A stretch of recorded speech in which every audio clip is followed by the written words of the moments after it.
Good evening, everyone, and welcome to the first 2022-23 Parent Academy Thursday night webinar session. Thank you for joining. We are excited to have an audience of listeners and participants.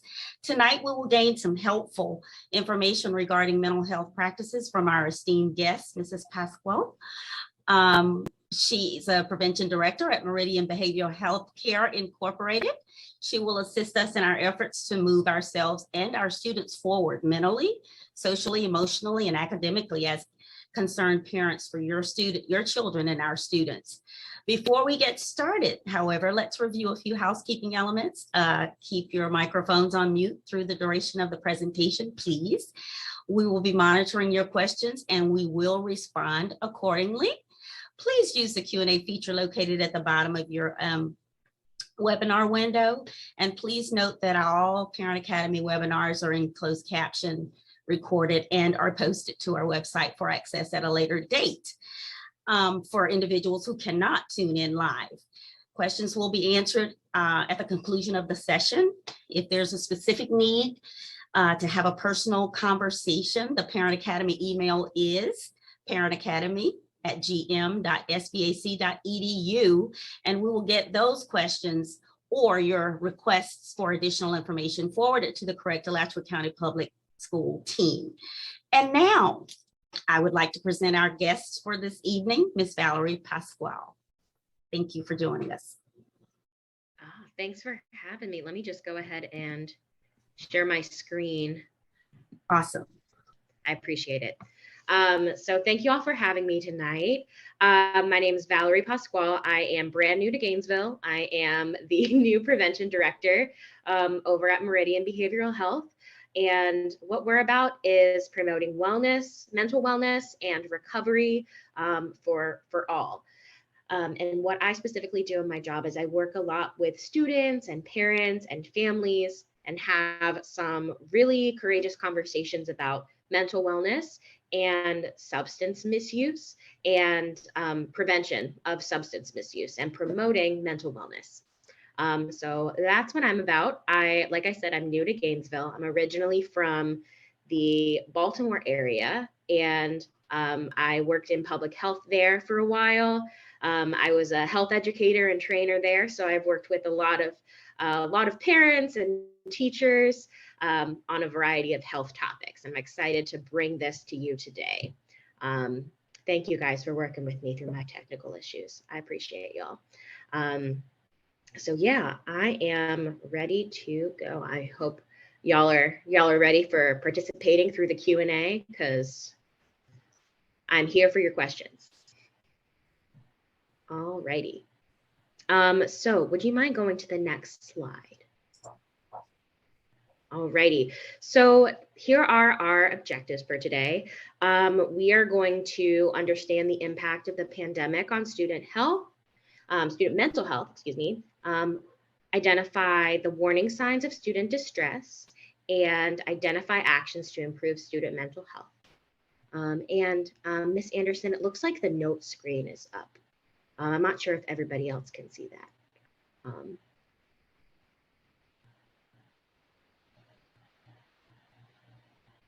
Okay, we're working it. Let's see. No notes? No notes would be great. Okay.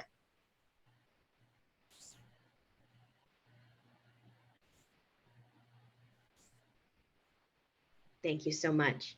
We're going to identify warning signs of student distress and identify actions to improve student mental health. Next slide, please.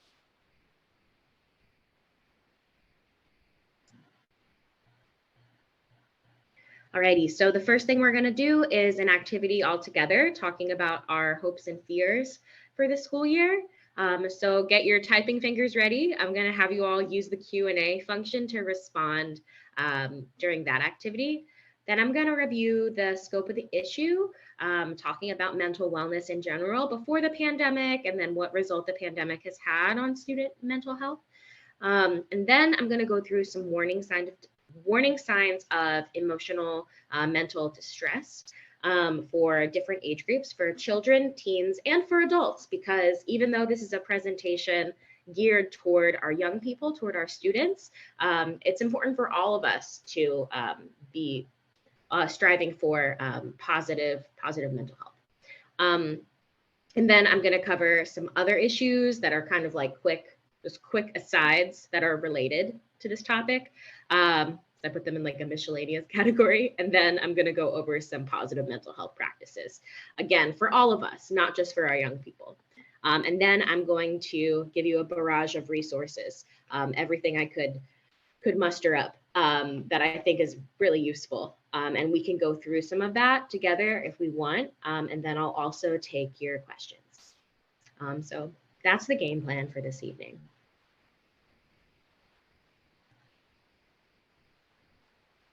Alrighty, so I already did this intro, so we can skip through that. So yeah, we're gonna do the group brainstorm activity. So would you mind flipping one more slide? What we're going to do is use the chat function to type our hopes and fears for the school year around student mental wellness. So let's start with hopes. So what are your hopes for the school year regarding student mental wellness? And I'm going to take notes as they come in. I was going to take notes on the slide, but I'll just take handwritten notes and report them back. Okay. Just a reminder to use the Q&A function, and that's how we'll see your responses. Yes. So what are your hopes? Let me just reiterate the question. I know it's a lot. What are your hopes for the school year around student mental wellness?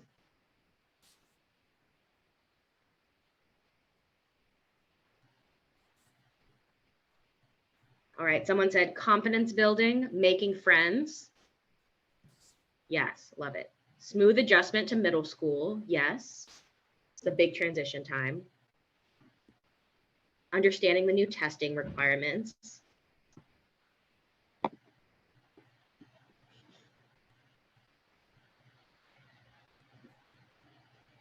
Thank you guys for these answers. I see them coming in.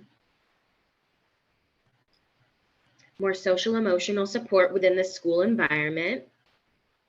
Making friends, becoming comfortable in new, larger school. Overcome the mental distress that the past 2 years of pandemic schooling has caused. Yes to that. Managing new stressors. Yes. And finding a community of supportive peers. These are all awesome. I'll let more answers trickle in, but these are really great. Avoid procrastination. That's a big one. Even when you're out of school, that's a big one.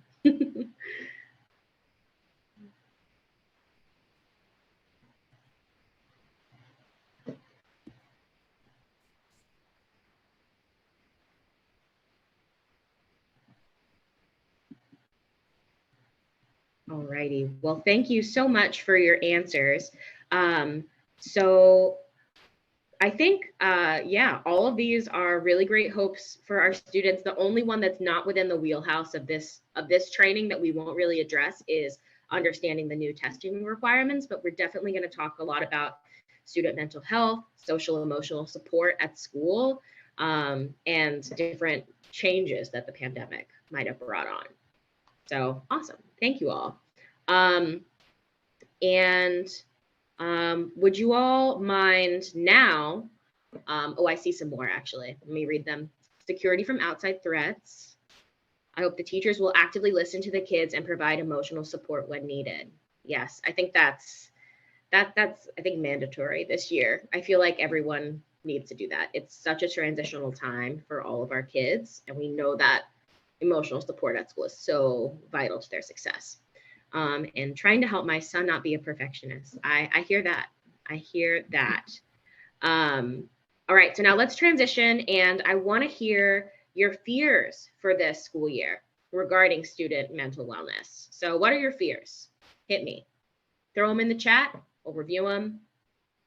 We'll debrief together. I wish I could hear you guys, but I'll happily read the chat.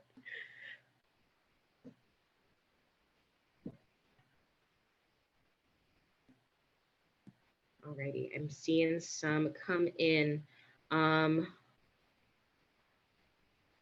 Social isolation. Yeah. It's been tough being online, being hybrid, going back and forth, having the changing school landscape, and transitions can make it hard. Changing schools can make it hard to find that social group.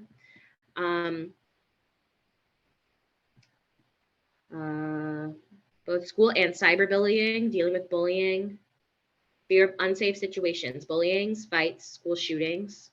I hear that. It's been really, really terrifying the past few years. Social distraction, new impact of peers on esteem. Yeah, on self-esteem. That's a big one, especially as we're going into like the middle school times. That's when that really starts to kick into high gear. Work overload, peer pressure. Yes, I hear that. I do a lot of work on peer pressure in my work in like anti-drug education. It's real.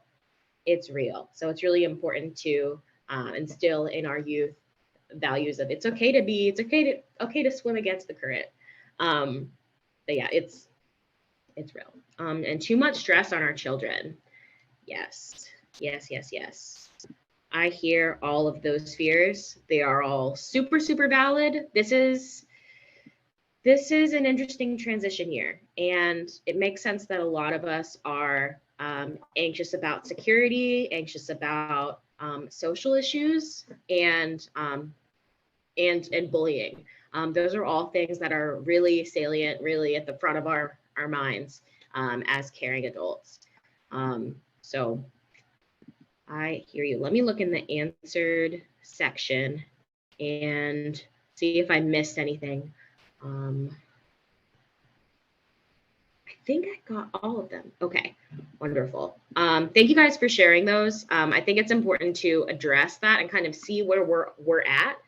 Sometimes if you're not asked that question outright, I don't know, for me, and I know for others that I've worked with in these type of trainings, it's helped to name the things that we hope for, the things that we fear. I feel like it's usually easy to have one or the other, to be really hopeful or really fearful, and it's hard to recognize that there's both. It's not black or white. We're gonna have a mix of emotions, especially going into this school year. That's totally valid. So thank you for doing that activity. I think it's important to kind of assess where we are and what our feelings are around this topic.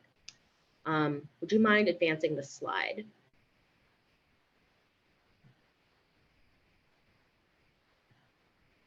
All right, so now we're gonna go and talk about the scope of the issue, talk about pandemic student health, how the pandemic has changed mental health among our young people.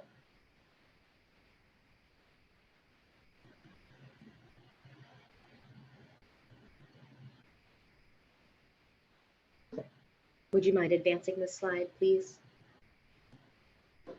Thank you. So I got this really cool image using data from the U.S. Surgeon General's big report on youth mental health that they released back in December, which is a really great, useful document that I linked. I linked it in my resources at the end, which you all will get at the end of this presentation. But you can see that anxiety symptoms before the pandemic, so anxiety is in orange and depressive symptoms are in gray.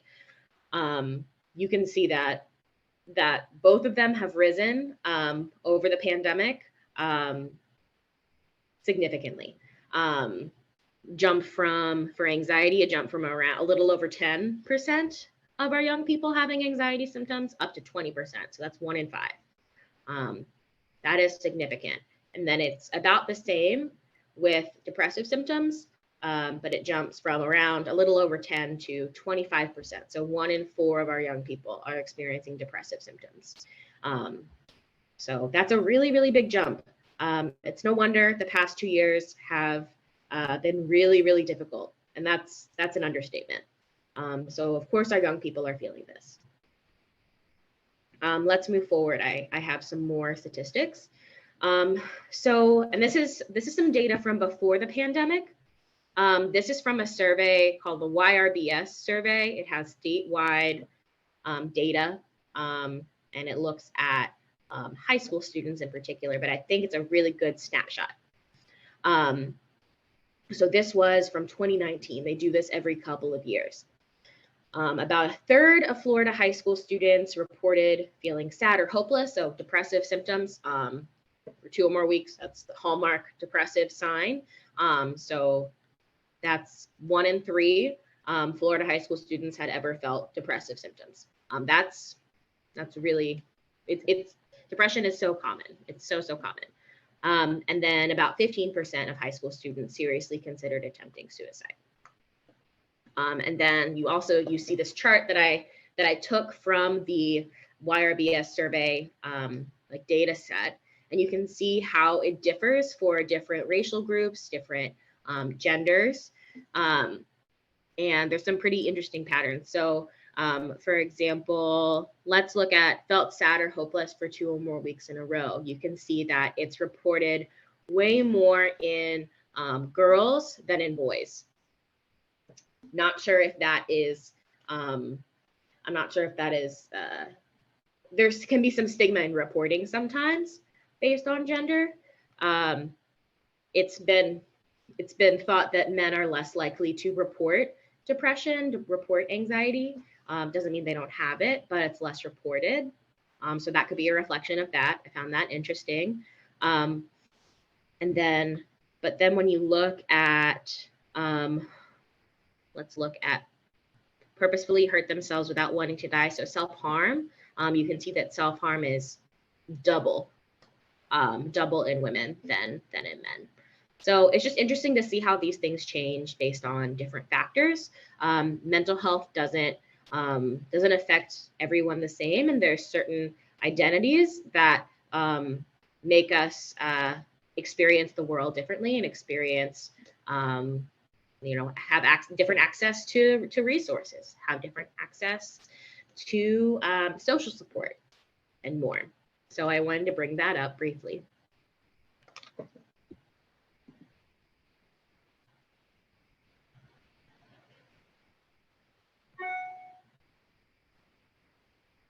Ooh, and I see a question in the chat, the fear that the Don't Say Gay bill will harm my son's social and emotional development having 2 moms. Yeah, that's something that I'm scared about too. I've always been the rainbow sheep of my friend group. So yeah, that's something that I'm nervous about for our young people. It was hard enough growing up without restrictive bills like that. So I'm personally also worried. It's pretty scary. And here's some more information about mental health during the pandemic. So this is all from 2021.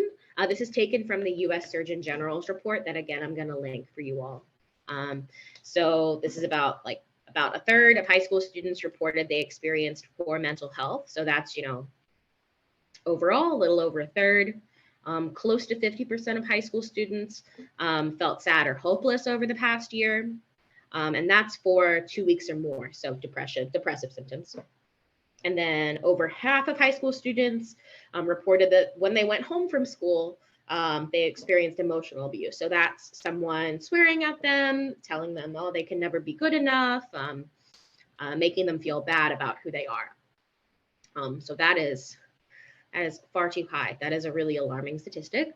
And about 10% of high school students experience physical abuse by an adult in the home, whether that be a parent or another caregiver.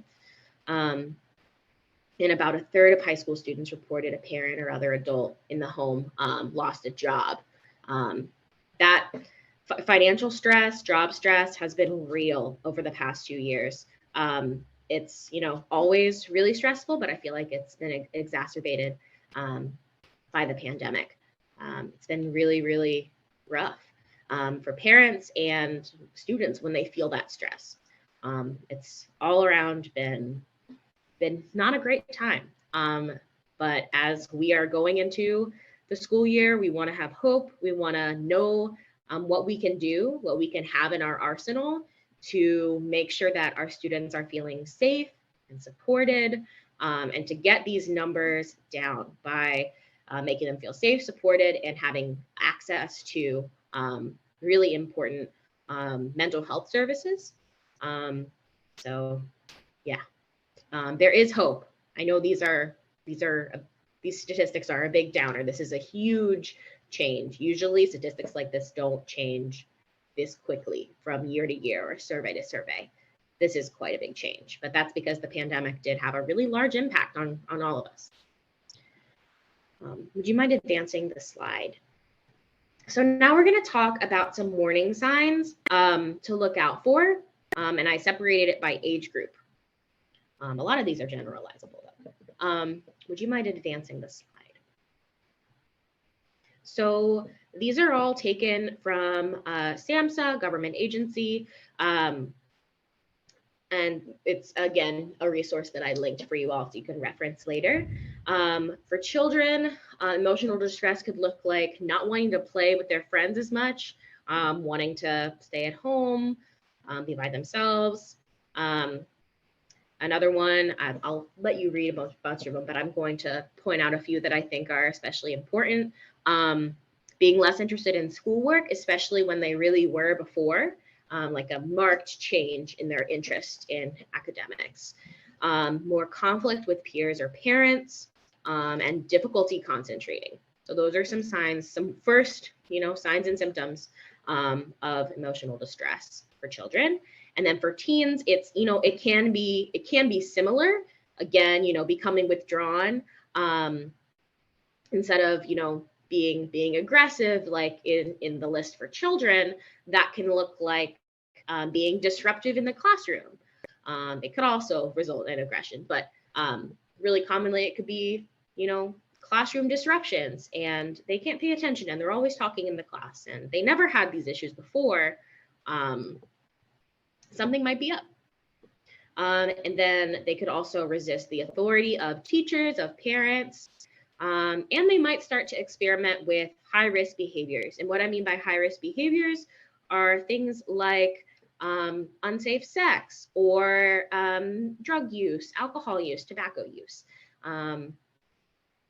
It could be also things like not wearing a seatbelt or driving over the speed limit, things that are going to put our young people in danger. And then on the next slide, I have some warning signs for adults who might be in emotional distress. So this could look like, again, a lot of it does carry through. It just might look different. Like adults don't have play groups, unless you count book clubs. I guess book clubs are kind of like adult play groups. It's fine. But yeah, so again, it could be losing interest in their daily activities and avoiding family and friends. That's a theme that translates throughout all age groups.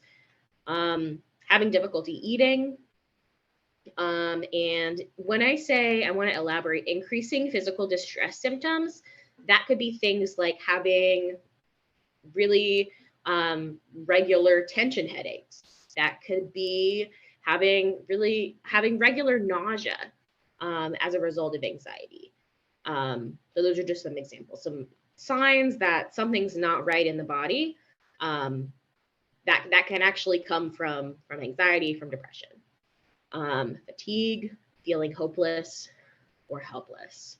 So yeah, it's good to be aware of these things so that in our capacity, whether as parents, caregivers, I know some of us also might work in education here. I know this is for parents, but I know that there are likely some educators on the call. In whatever role that we're in, we should spot these signs and get our young people to the appropriate help, and have an open conversation about, hi, I noticed that, you're having difficulty eating. I care about you and I noticed this change. Do you want to talk about this? Can I connect you with some resources that might be helpful? Can we have a talk with your school counselor, etc. So it's important to know the warning signs so we can do something about them. All right, so here are some other points that I want to cover, going back to the classroom. So I'm a huge public health nerd. at heart. So I included one of my favorite theories from public health that I think is really important to mention when we're talking about student mental health. It's called the social ecological model. You don't have to remember that. You probably won't. But it looks like a little like concentric circles. It looks like a bunch of, it looks like you're looking top down at a wedding cake. That's how I see it. That's that picture on the right. And you can see each of the circles have a different sphere of influence on all of us. So we're talking about mental health. We're talking about the different levels and different things that can influence our mental health, either positively or negatively. So at the individual level, our genetics can influence our predisposition to certain illnesses. Our coping skills. Do we cope with exercise and hanging out with our friends when we're feeling like trash, or do we isolate and stay inside? That's going to impact our mental health overall. And you can go up the different levels and read the different kind of points of intervention. There's differences at the family level. That's where we are on this call. So relationships with parents and caregivers and siblings, positive relationships can really have a large impact, a significant impact on student mental health. So that's where we come in. That's what we're trying to provide for our young people, some safety, some stability. I have some points over on the text side of the slide. That's really the meat and potatoes of this presentation of what we need to be doing as caring adults and parents, is to make our house, our home, the most safe, supportive environment. That's what we have control over, is usually is our house. We can't always control what happens when they step outside our door, but we can make their life at home a really positive one. We can have regular schedules for them. We can have bedtime and dinner time at the same time. They're really stressed out. Routines help people stay calm. We can minimize the child exposure to violence. We can protect firearms. That's a more physical safety. Protect them from prescription medications that they shouldn't be accessing, that are not their own. We can spend time with them, doing fun activities with them that are meaningful to them. And we can talk openly about our feelings, and we can model and encourage asking for help when we need it. There's far too many of us have suffered for way too long and not spoken up. It's really wonderful that our young people are, as a whole, in general, they have much less stigma and shame around asking for help than some of us might have when we were growing up. So we really want to encourage that trend, encourage them to speak up when they need help. Because as caring adults, we are there for them, and we are going to get them help they need. And why I included some of the higher levels of this chart, the society level, the environment level, the community level. Not everything is in our control. And different groups of people experience mental health, experience the world in a different way because of discrimination against people of a lower income level, people who live in a city with no walking space, no green space, live somewhere where it's very dark all the time, not Florida, are going to have a very different mental health experience than other folks. So it's just important to remember that not everybody has the same resources, not everybody has the same background, and people experience the world differently based on their identity groups and discrimination. So it's important to keep that in mind. I just wanted to mention that. I think that's important to highlight.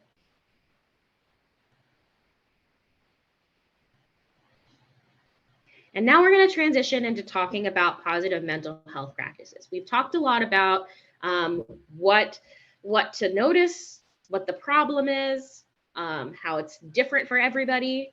I'm just going to throw out some positive mental health practices that are, you can take what you want and leave what you don't. These are just some options. Everyone has different things that work for them, but I think these are some good suggestions. And we should be modeling these as well as caring adults for our young people. And we can even do it with them if they're showing signs of emotional distress. So it's important for us to get enough sleep, for our brain to reset and take on the day. It's important for us to eat nutritious meals and exercise. Social contact is very, very important, which can be really hard if we're experiencing depressive symptoms. We don't want to see anybody. We want to stay at home in our little cocoon under our covers. There is a popular cartoon among the teenagers that I work with called Big Mouth. That is very vulgar, and I don't know why they bring it up in class like, oh yes, I know this. But relevant topic, because my teenagers do bring this up. There is a cartoon of a cat. That's the depression cat that sits on your chest and convinces you to stay in bed, convinces you, oh, your friends don't want to talk to you. So it's important to fight that depression cat and spend time with family and friends, even though you feel like a huge Cheshire cat is sitting on your chest, keeping you from getting out of bed. It's really important. That's one of the best things we can do for our mental health, is to be around people who we care about and who care about us. It's also really important to use mental health supports.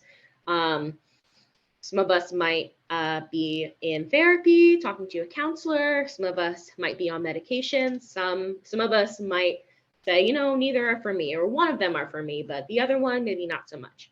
We all have our different preferences, but whatever mental health supports that are helpful for you, that you and your family enjoy, that align with your values, use them. Sometimes it can look like medication and therapy. Sometimes it can look like engaging in a spiritual practice. Sometimes it's all of the above.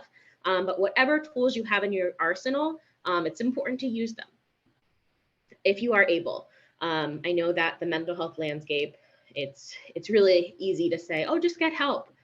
But a lot of us have issues accessing that help. And I do recognize that it is difficult to access those services sometimes. Especially for us. For our students, we're really lucky that Alachua County Schools has a really great department of supporting students and a lot of really wonderful mental health professionals who are there to support your students. But when you step outside of the school, if we're looking for ourselves, sometimes accessing that mental health care can be difficult. So I do address that. I do recognize that, and I'm not just saying go talk to someone, but you can't do it. I know it's tough, but if you do have the means and you are able to do it, I suggest you use whatever tools are available to you. It's important to disconnect from social media at times, especially when certain things come up that are really stressful.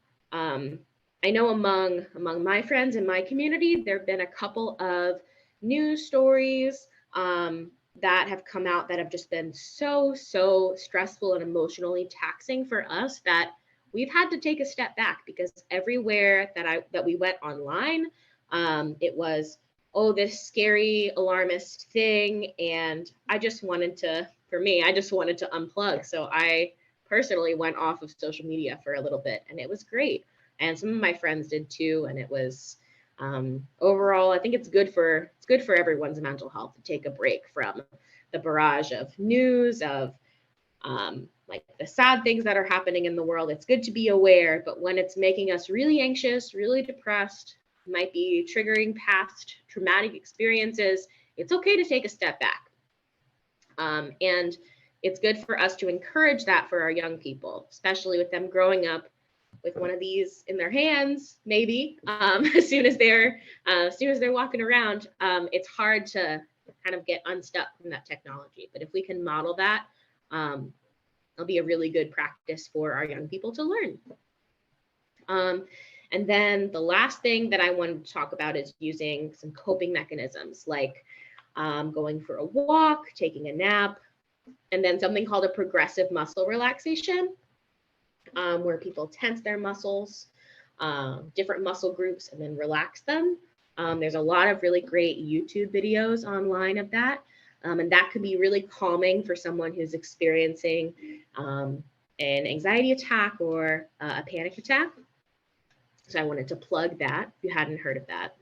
And then above all, our role as caring adults in our young people's lives, our role is to be open and supportive. I found this really cool cartoon from a mental health agency in Canada.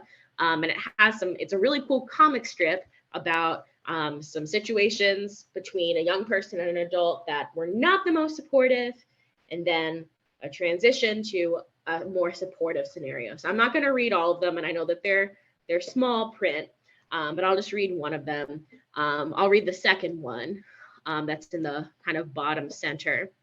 The adult says, oh no. It is a shorter adult and a taller young person. Okay, so the taller young person says, everyone else seems to be able to handle things, why can't I? And then the adult says, you're not trying hard enough. Stop feeling so sorry for yourself. Not very supportive, kind of laden with judgment. That's not how we want to approach these conversations. Instead, a good conversation starter would be, I'm sure you're doing your best to handle things. Sometimes people face challenges that make life tougher. Would you like to talk more about this with me or someone else?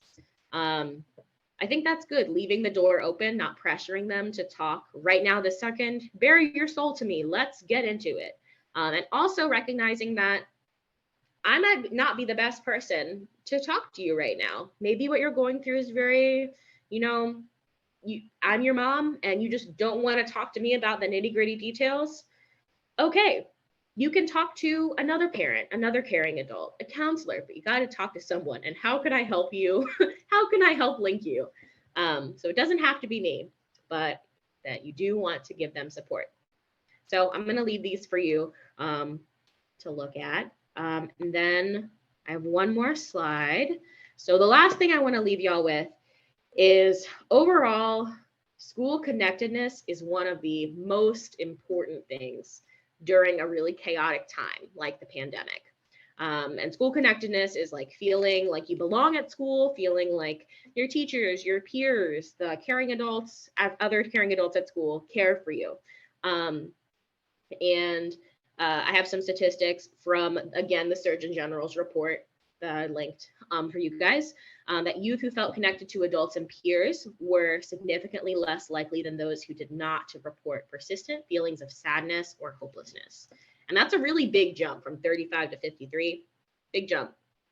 And then the issue is during the pandemic, this was gone. We did not have school connectedness. We were connected over Zoom. So that really just proved that having this element gone for the past 2 years has made such a big difference. Remember we went over that graph, that bar graph at the beginning? That's where that big jump came in. I think this was a big factor in that. The school connectedness was gone, but now we're building that back up. It's really important that our students feel cared for, supported, and like they belong at school and at home. I know the schools are doing all they can to make sure that students feel supported in the classroom and to build that in-person community again. And as caring adults, it's important for us to make sure that students feel cared for and supported and like they belong at home. And that's why I mentioned those comics. I think those are some good examples. And I'm going to leave you with that and this slide deck and my resources to take with you. So this slide deck has, all of these are hyperlinks to some great resources on a variety of topics. You can notice that some of them I reference in the presentation. There's a resource on traumatic grief, positive parenting tips. So how to have those conversations with our young people that are, free of judgment and supportive. some folks, especially of younger children, have mentioned to me that they're concerned about their child's development and how the pandemic and not being in school has affected that. So I included some information on developmental milestones, how to talk to children about difficult topics that we might be facing at home, like that financial stress piece that a lot of us have experienced or are experiencing. And then I also included the Alachua County Schools Blackboard mental health resource page. So that's a really concrete resource. If you have a young person who is distressed right now, that's where you can go. You can click and immediately link up with someone who's at their school. And then the last resource I have is for a crisis situation. It's from NAMI, the National Alliance on Mental Illness. It's a pretty great resource. So I'll leave you with all of this and make sure that the organizers of this webinar get my slide deck so they can send it out to you all, so you can get all of these resources. And if there are any questions, I'm gonna open it up for questions. But if there are any questions that I can't answer or that I don't know, I'm gonna, again, do a deep dive for a resource and send it out to y'all. So with that, thank you guys so much. Let's open it up for some questions.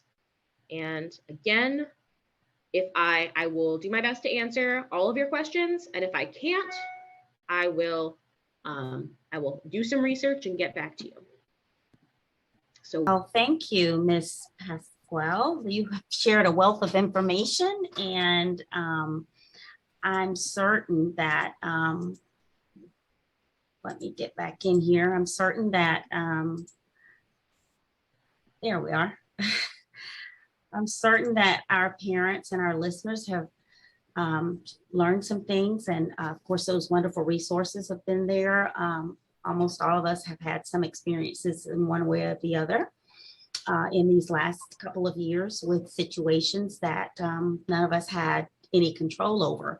But you've been phenomenal. We thank you so much. Oops, looks like there may be a question in the chat before you read. Thank you so much, Ms. Anderson, and thank you so much, Kevin. I appreciate your time too. All right, there's a parent just thanking you so much. They appreciate the presentation. They enjoyed it. So I thought that's very nice. I feel the same way. We just appreciate it. We do have your information.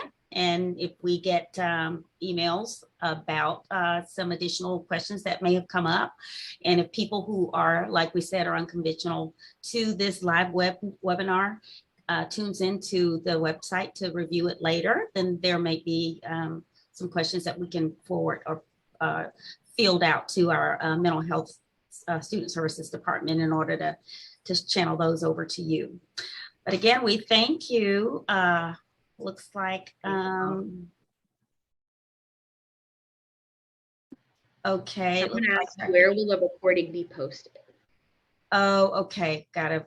I think Dr. Dre is handling that. We're gonna post all those to our website on the equity webpage. After you get to the school board, the district's webpage, you go to the equity webpage and then look for Parent Academy.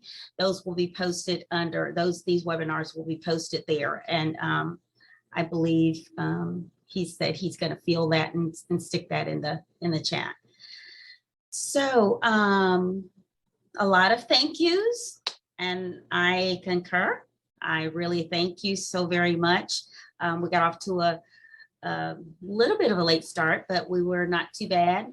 The idea is to begin on time and end on time.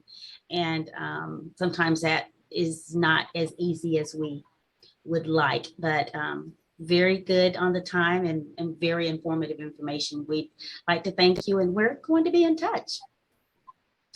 Wonderful. Thank you so much. You're so welcome. Have a great night. Dr. Dre's handling all of that with our listeners to make sure that they're getting that exact place where you'll be posted.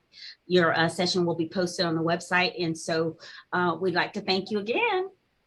Thank you all. Have a great night. Thanks, everyone. Have a great night. Thank you for joining us. Dr. Dre, do you have any closing remarks?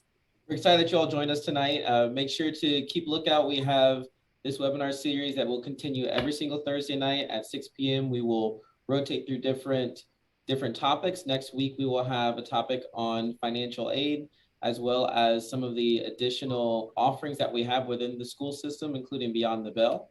And then we will follow a very consistent schedule of ESE information, followed by communication and school success strategies, as well as college and career readiness, which is for not just for our high school students, but for all of our students here in Alachua County. And then we will continue on with our mental health series. So we're looking forward to being able to collaborate with you and provide you with the necessary information to help our students pursue the best version of themselves.